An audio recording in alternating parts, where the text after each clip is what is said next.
So we are here with Sam Levine at the ITV Fest, and you're taking part in that? Of course I am. How could I not? It's the ITV Fest.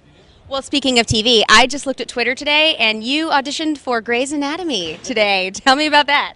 I did. It was fantastic. It literally said on the character breakdown, handsome, really good looking, late 20s, charismatic. I'm thinking, oh, this is adorable that they're seeing me. What a favor they're clearly doing my agent.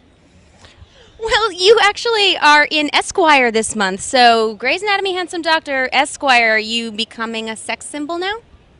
I'm going to go ahead and say yes. I see no reason to argue with that.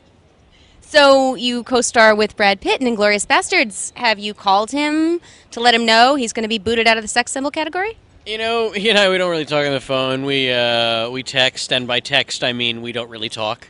But I think he knows. He got the gist from working with me. He sort of knew. He was always like all sullen and beaten walking around me, like he knew the end was near. But, it's the kind of guy he is. He's a step ahead of the game. So you made Brad Pitt jealous? Oh, yeah. I mean, it wasn't tough. It just, I just showed up, we talked for a couple hours, and then that was it.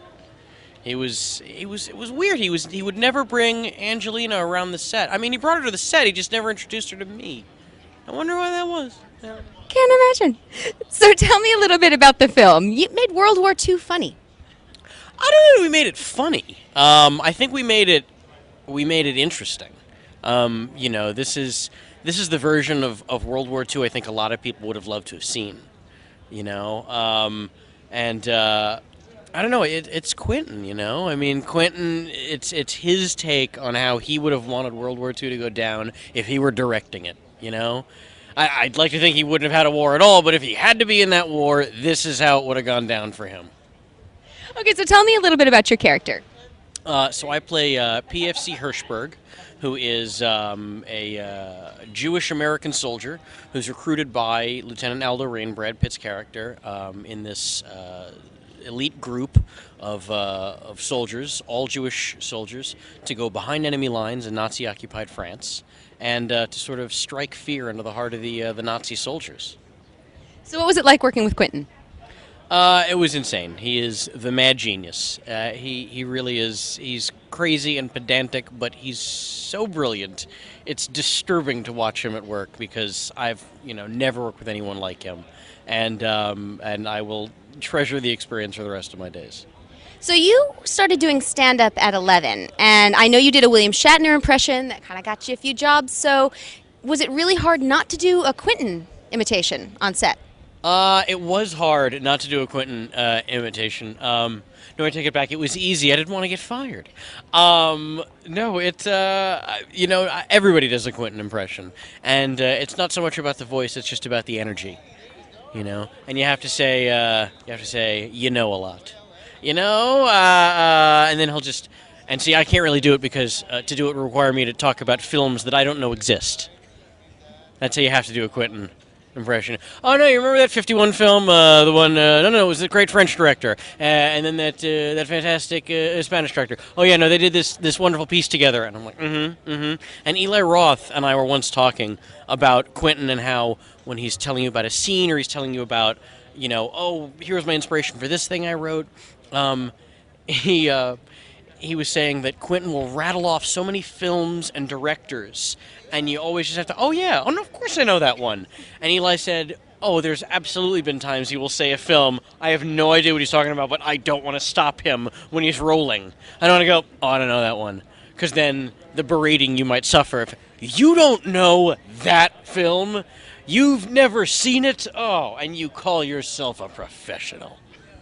That was what we were always afraid of, so we just, no, of course we've seen that, Quentin. And I was always making a mental checklist, all right, I have to go home and download this one tonight, because if he brings it up again, I want to have my bases covered.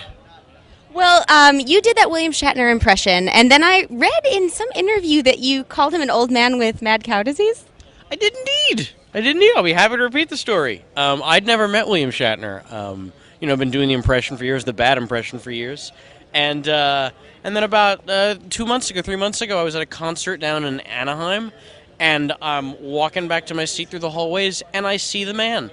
And I'm like, well, I have to go say something. and the guy's walking towards me, and I kind of get right in front of him, and I go, Mr. Shatner. And he just eyes right past me, and I'm really, literally right in front of him. I go, oh, William. Continues, like, walking, as if to walk through me, and I go, Bill. Just passes right through as if I did not exist. So my conclusions were either he's a giant asshole, or he's an old man who suffers from mad cow disease. And since he's so beloved to us all, it must be the latter. That was my conclusion. Well, from William Shatner to Buffy alums, you are doing a movie with Amber Benson and Adam Bush coming up. Can you tell me a little bit about that? Yeah, that's a film called Drones, which Adam and Amber co-directed, and we shot that last summer, and it's the littlest budget deal I've ever been a part of, but I absolutely couldn't say no because I love the script. It's one of the best, funniest scripts I've ever read. It's written by two very talented writers, Ben Acker and Ben Blacker. Go figure. And when Adam and Amber said they were on board, I said I'm on board. I would love the chance. They're so talented, and I think they have a great career ahead of both of them as far as directing goes. So tell me a little bit about the plot. The film is basically, imagine an episode of The Office where everything's going on as usual, but then Pam says to Jim, we're on for lunch later? Of course. Oh, by the way, remind me to tell you when we're at lunch. I'm an alien, but I'll see you then. And go from there. That sounds like something I would like. How can you not? So finally, another thing I noticed on Twitter is that you're a big baseball fan. And I saw something about maybe taking up heroin because you'll be so bored when it's over. I don't know about bored. It was for the withdrawal, for the pain. I am a big baseball fan, and most notably a Cubs fan.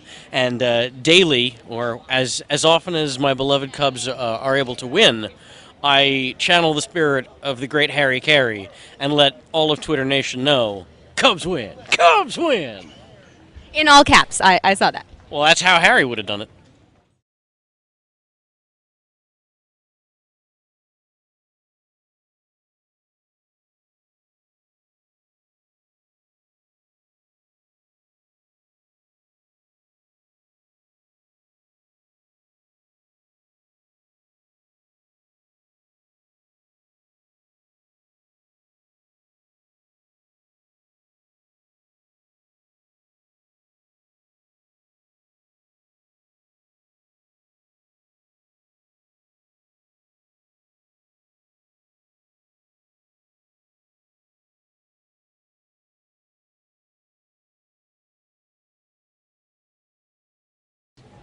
So would you do a drop for us? Say your name and you're watching Joe Blow. Absolutely. How's it going? I'm Samm Levine, and you're watching Joe Blow. Excellent. Thank you.